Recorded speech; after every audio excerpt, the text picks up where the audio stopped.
guys. Hi. Welcome to What's New and Coming Up with Lipedema. I had um I had a bit of a snafu, a technical snafu when I first got on. Actually, a couple of them. It's because I'm still in vacation mode. Oh, what a wonderful, wonderful, wonderful holiday. I'm I guess I just have to say it's never too late to have a happy childhood. They have that plaque somewhere that says it's never too late to have a happy childhood. Amazing. I had possibly the best holiday that I've ever had in almost 77 years. Really. Well, it'll be 77 in a couple weeks. I'll be 77 in a couple of weeks, so it's 77 years that I've been on the planet. Amazing. So anyway, welcome, welcome, welcome. Let me know who's here. Um, let's see. Hi, Jenny.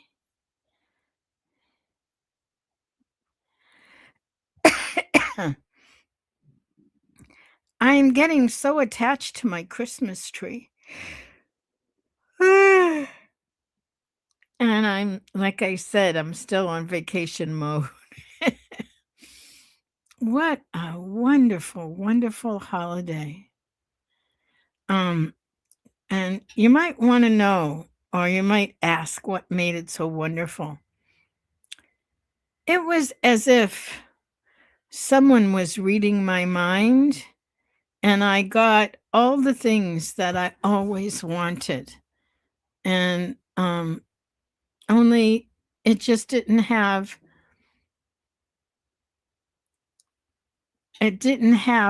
what I thought it would have. So in other words, it wasn't my family of origin. It was my family of creation. Merry Christmas, Simi. Um, let's see, Jenny, Simi. I know there are more of you there. So I want to talk about how expectation changes what is actually real.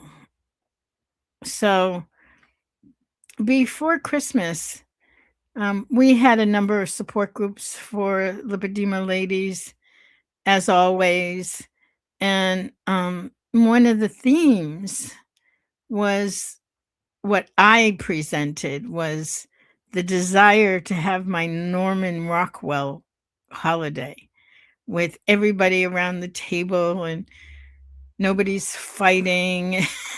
Nobody is, um, you know, unhappy, that people are really happy to be there. Hold on. Let me see who else is here. Bunch of people. Hi. Hi, Anvils. 1, 2, 3. Merry Christmas. Wow. Great to see you guys. So I have a dear, dear friend and buddy that is really more like family to me than family is. We went to graduate school together, and it was absolutely a wonderful experience of mutual support. That's what I would say. We went to graduate school at Fielding Graduate University, which is located in Santa Barbara, California, and I live in New England. I live in at the time I was living in Cambridge, Somerville area, and we were in a small cohort. I think when we started that there were 8 of us, and it just so happened that my dear friend Daniel lived less than 3 miles from me. So we became each other's support person and got through graduate school, which was 5 years. And what was so fascinating when I look back on it is what a difference it made. It wouldn't be like Daniel would come and I had 2 coaches and I would take one coach and he would take the other coach and we would work. I would be on my computer. It was what they talked about way back then as work environments.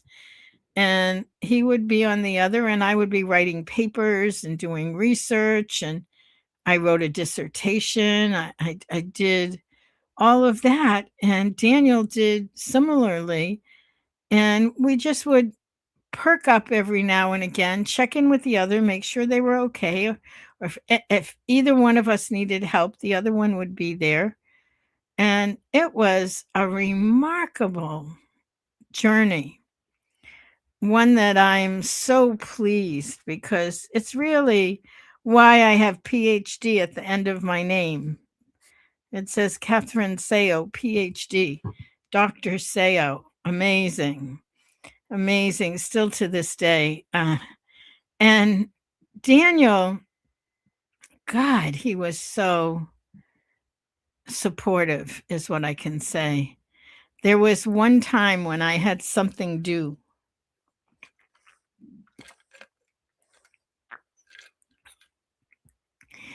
I had, and I couldn't get access to it. There was a technical thing with my computer. This is quite a number of computers ago, but there was a technical thing with my computer. And he said he would fix it. And by gosh, he did. But it didn't take him a little bit of time. It took him like almost 8 or 10 hours. And he hung in there with it. He would not stop until it was fixed and I could get access to what I needed to complete the assignment. It's wonderful, wonderful. That's when someone has your back. And anyway, so he got married a few years ago. He's quite a bit younger than me. And oftentimes he would refer to me as his second mom. I love it. And anyway, he got married several years ago. And the story is just wonderful. He was his mom had a had a stroke. And so she was and he grew up in Oregon. So he bought a house and he moved out to Oregon. And as he was in the process of moving out, he met this wonderful woman. And it was literally like within weeks. And he decided not to go out to Oregon quite yet. And to make a long story short, they got married.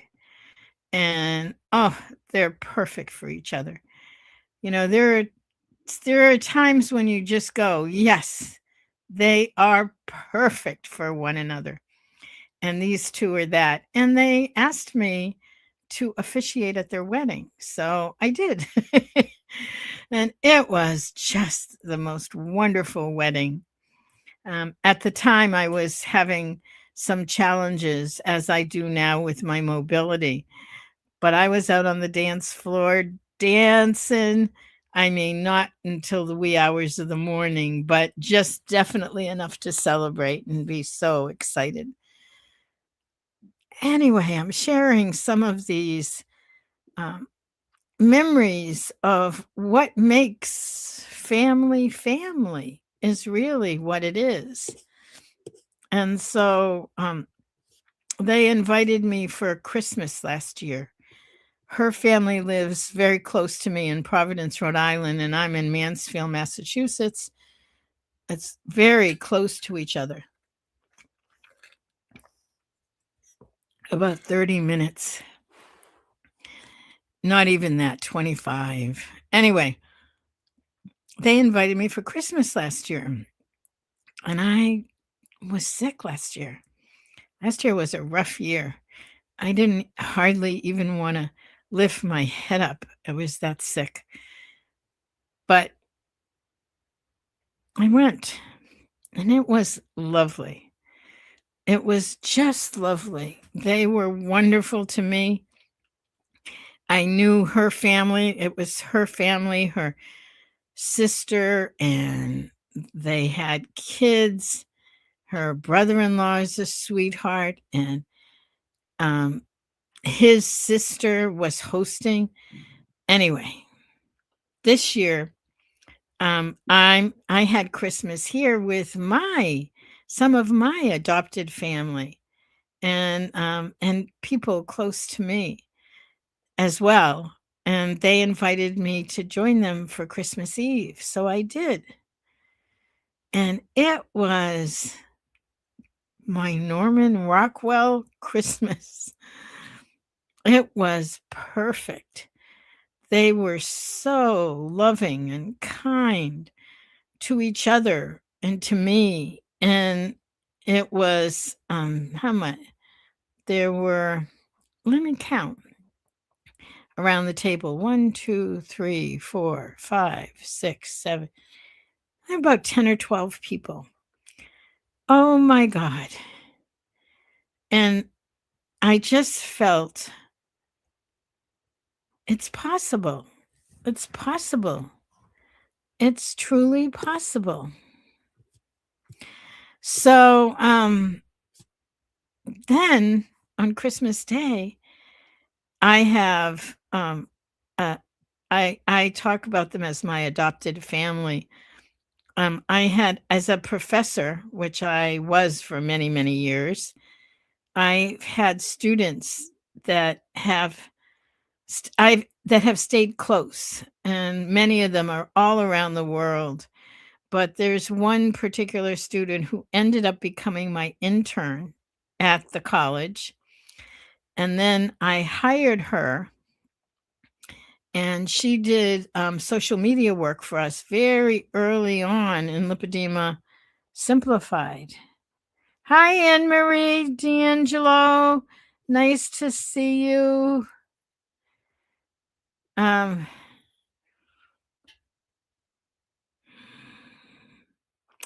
and she has been an integral part of my family. I just adore her. And her husband would come. I would invite them for the holidays. So they came for Thanksgiving and for Christmases over the years. This is going back quite a ways.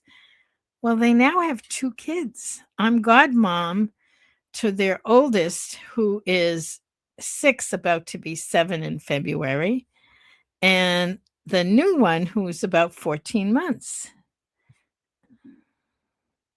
And, oh, what a wonderful time. And I found that I had sheer delight in finding, Christmas presents that as a 6-year-old I would have loved, it was everything was something you had to build. Like there was magnetic pieces that you built into all these different shapes and sizes, and a city map that you built into a city, and all that kind of stuff. And so so I got him for both the kids, and then a super duper Lego thing, and there was a bunch of them, and oh, they were jumping up and down. Like, oh, so wonderful. And so I'm sharing the moments that make it a wonderful life. I every year I would watch It's a Wonderful Life with Jimmy Stewart. And this year I feel like I lived it. I didn't have to watch it in the movies, that I could just live and be. It is a wonderful life. and connecting with my staff, Isla and Akanksha and Jennifer, who has been an incredible gift, and Leslie and Siobhan and Carrie, and just that we are able to support one another and together, and together, thanks, Hermes00. Doing well. How are you? Yeah, together that we can support this lipedema community. So, tomorrow night, I want to put this here and then I'm going to finish up. Tomorrow night, we have a free webinar. Let me see. I'm hoping this is the right link. Yes, it is. Here is the link. Give me a second. Let me share the link. We're doing what is possibly my favorite. Here it is. learn.lipedema-simplified.org/community-webinar. And here it is. I'm going to go over it with you quickly. Takes me a minute to get all this back end stuff. Yes, and here we are. Year-end town hall. I love it because we do a recap of 2025 and then we look at where we're headed in the next year.